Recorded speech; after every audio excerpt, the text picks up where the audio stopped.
नमस्कार दोस्तों, स्वागत है आपका आपके अपने चैनल स्ट्रगल मिंट में।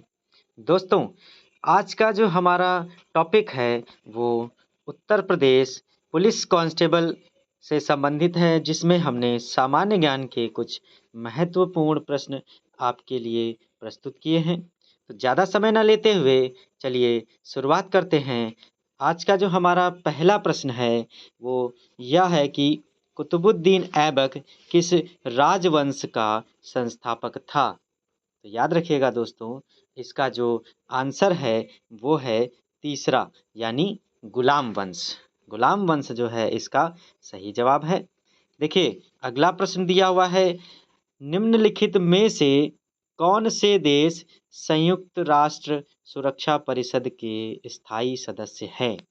तो याद रखिएगा, इसका जो चौथा विकल्प है, इसमें हमारे पास 4 विकल्प दिए हैं, लेकिन इसका जो चौथा विकल्प है दिया है संयुक्त राज्य, रूस, यूके, फ्रांस, चीन। ये जो देश हैं वो संयुक्त राष्ट्र सुरक्षा परिषद के स्थायी सदस्य हैं।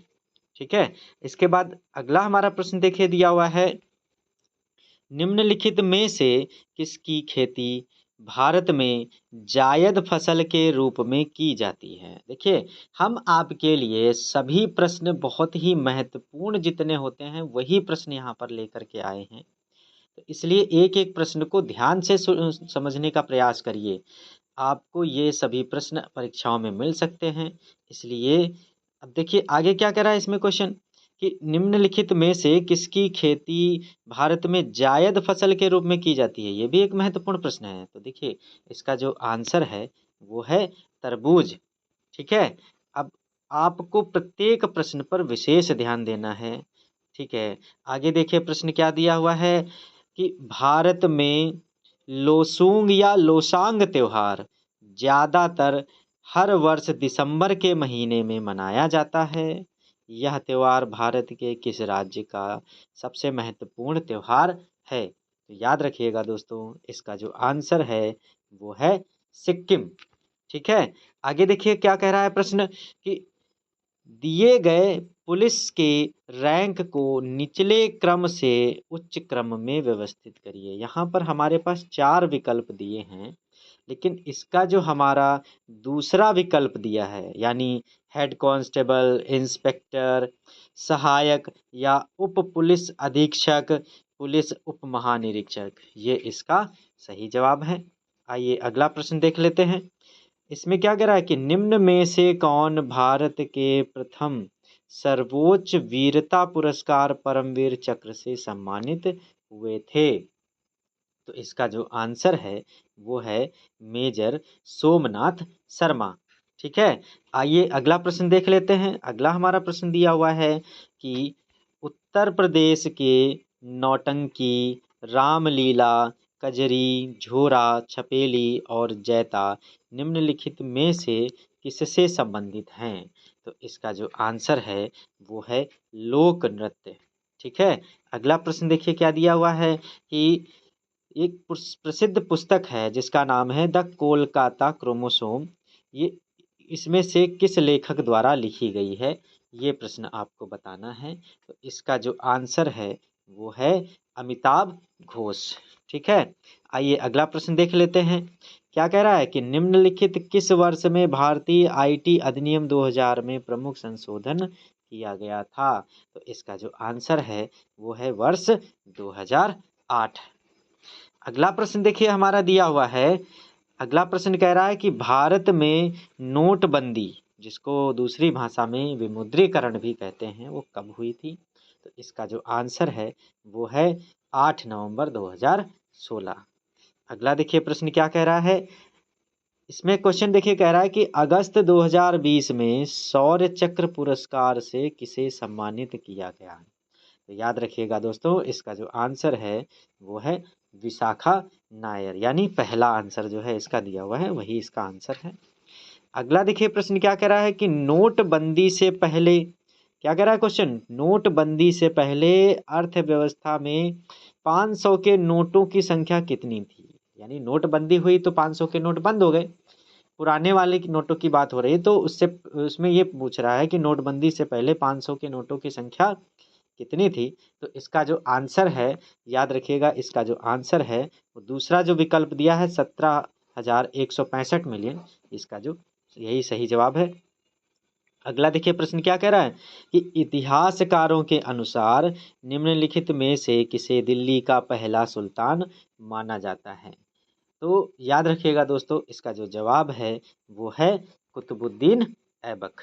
ठीक है, आइए अगला प्रश्न देख लेते हैं। अगला प्रश्न क्या कह रहा है कि वायुमंडलीय सापेक्ष आर्द्रता को मापने के लिए उपयोग किया जाने वाला उपकरण निम्न अनुसार है। यानी 4 यहाँ पर विकल्प दिए हैं, इनमें से जो आंसर है वो बताना है। तो इसका जो आंसर है वो है हाइग्रोमीटर। याद रखिएगा, इसका जो दूसरा विकल्प दिया है हाइग्रोमीटर, वो इसका आंसर है।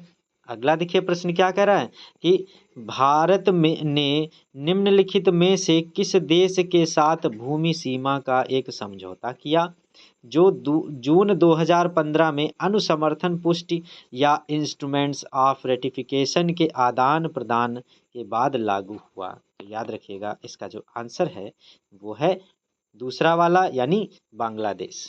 ठीक है, अब हम अगला प्रश्न देख लेते हैं। अगला प्रश्न देखिए क्या कह रहा है कि निम्नलिखित विकल्पों में से कौन मध्य प्रदेश में स्थित यूनेस्को की विश्व धरोहर स्थलों में से एक नहीं है।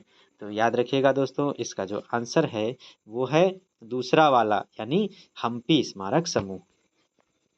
अगला देखिए प्रश्न क्या कह रहा है कि निम्नलिखित विकल्पों में से किसे भारत और चीन के बीच प्रभावी सीमा कहा जाता है। तो याद रखिएगा, इसका जो आंसर है वो पहला जो हमारा विकल्प दिया है मैक मोहन जो सीमा रेखा है उसका, इसका जो है सही जवाब है। अगला देखिए प्रश्न क्या कह रहा है कि निम्नलिखित में से किस दिन को राष्ट्रीय एकता दिवस के रूप में मनाया जाता है। तो आंसर है जो वो है 31 अक्टूबर। 31 अक्टूबर को राष्ट्रीय एकता दिवस के रूप में मनाया जाता है। अगला देखिए हमारा प्रश्न क्या कह रहा है, भारतीय संविधान के राज्य नीति निदेशक सिद्धांतों की अवधारणा निम्नलिखित में से किससे ली गई है। तो याद रखिएगा, इसका जो आंसर है जो हमारा पहला विकल्प दिया है आयरलैंड का संविधान, वो इसका आंसर है।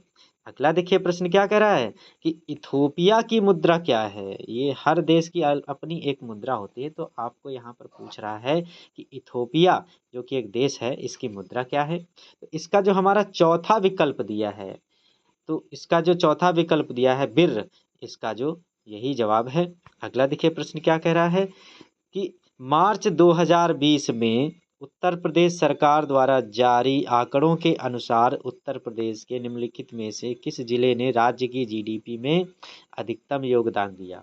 यानी हमारे जो यूपी जो उत्तर प्रदेश है उसमें सभी जिलों में से सबसे अधिक जीडीपी में योगदान किसने दिया, वो आपको बताना है। तो याद रखिएगा, उसका जो आंसर है वो है नोएडा, यानी पहला इसका आंसर है। अगला देखिए प्रश्न क्या कह रहा है कि भारत में कितने केंद्रीय गुप्तचर प्रशिक्षण विद्यालय हैं। ये भी एक महत्वपूर्ण प्रश्न है। तो याद रखिएगा, इसका जो आंसर है वो दूसरे नंबर पे जो दिया है 5, यही इसका सही जवाब है। अगला देखिए क्या क्वेश्चन कह रहा है कि अर्जेंटीना की राजधानी इनमें से कौन सी है। तो अर्जेंटीना की राजधानी आपको बताना है। तो इसका जो पहला विकल्प दिया हुआ है यानी ब्यूनस आयर्स, ये इसका सही जवाब है। अगला देखिए प्रश्न क्या कह रहा है, मानव अधिकार उच्च आयुक्त कार्यालय में 2006 के दौरान निम्नलिखित में से किस निकाय ने मानवाधिकार आयोग की जगह ली। तो याद रखिएगा दोस्तों, इसका जो आंसर है वो तीसरा जो विकल्प दिया है कि मानवाधिकार परिषद, यही इसका सही जवाब है। अगला देखिए प्रश्न क्या कह रहा है कि निम्नलिखित में से किस देश ने सबसे पहले जीएसटी लागू किया। यह भी बहुत ही महत्वपूर्ण प्रश्न है। लगभग हमारे देश में भी जीएसटी लागू है और कई देशों में भी जीएसटी लागू है, लेकिन पहले देश का नाम बताना है। याद रखिएगा, इसका जो आंसर है वो है फ्रांस। अगला देखिए प्रश्न क्या कह रहा है कि सन 1913-14 में हुए ताना भगत आंदोलन के नेता कौन थे। यानी इसका सबसे आगे रह करके इसको इसको संचालन किसने किया था, ये आपको बताना है। तो याद रखिएगा, इसका जो तीसरा आंसर दिया हुआ है जतरा भगत, यही इसका सही जवाब है। अगला प्रश्न देखिए क्या कह रहा है कि मानवाधिकार परिषद निम्न में से किस वर्ष में गठित किया गया था। तो याद रखिएगा, इसका जो तीसरा विकल्प दिया है वर्ष 2006, इसका सही जवाब है। अगला देखिए प्रश्न क्या कह रहा है कि निम्नलिखित में से कौन सी भाषा भारतीय संविधान की 8वीं अनुसूची में उल्लेखित आधिकारिक भाषाओं में से नहीं है। यानी हैं कई सारी भाषाएं, लेकिन जो नहीं है उसका नाम बताना। तो इसका जो आंसर है वो है पहला, यानी फारसी। अगला देखिए प्रश्न क्या कह रहा है कि निम्नलिखित में से कौन राजस्व विभाग का उच्चतर प्राधिकारी है। तो याद रखिएगा दोस्तों, इसका जो आंसर है वो है राजस्व सचिव। अगला प्रश्न देखिए क्या कह रहा है हमारा कि नीलगिरी खापली भारतीय कृषि अनुसंधान संस्थान द्वारा जारी निम्नलिखित फसलों में से किसकी एक उच्च उपज वाली किस्म है। तो याद रखिएगा दोस्तों, इसका जो आंसर है वो हमारा जो चौथा विकल्प दिया है गेहूं, यही इसका सही जवाब है। अगला प्रश्न देखिए क्या कह रहा है कि जून 2020 में भारत और चीन के बीच सीमा संघर्ष के बाद राष्ट्रीय सुरक्षा और गोपनीयता की चिंताओं का हवाला देते हुए भारत सरकार द्वारा कितने चीन ऐप्स को प्रतिबंधित किया गया है। तो चीनी ऐप्स, कई सारे चीनी ऐप्स हैं जिनको बंद कर दिया गया है। तो याद रखिएगा दोस्तों, इसका जो आंसर है वो है 59, यानी 59 ऐप्स को बंद कर दिया गया है। अगला देखिए प्रश्न क्या कह रहा है कि मानव तस्करी और जबरन श्रम पर रोक का उल्लेख भारतीय संविधान के मौलिक अधिकारों की किस श्रेणी में किया गया है। तो याद रखिएगा, इसका जो आंसर है वो पहला हमारा जो विकल्प दिया है शोषण के विरुद्ध अधिकार, यही इसका सही जवाब है। अगला प्रश्न देखिए क्या कह रहा है कि मानवाधिकार संधि निकायों के स्वतंत्र विशेषज्ञों का कार्यकाल कितने वर्ष का होता है। तो याद रखिएगा, इसका जो सही जवाब है वो है 4 वर्ष।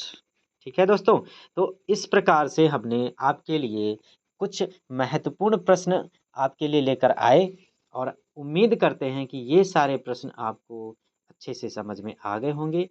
आपसे रिक्वेस्ट है कि अगर आपने हमारे इस चैनल को अभी तक सब्सक्राइब नहीं किया है तो हमारे इस चैनल को सब्सक्राइब कर लीजिए, और अगर जानकारी अच्छी लगी हो तो अपने दोस्तों के साथ में शेयर करना ना भूलें।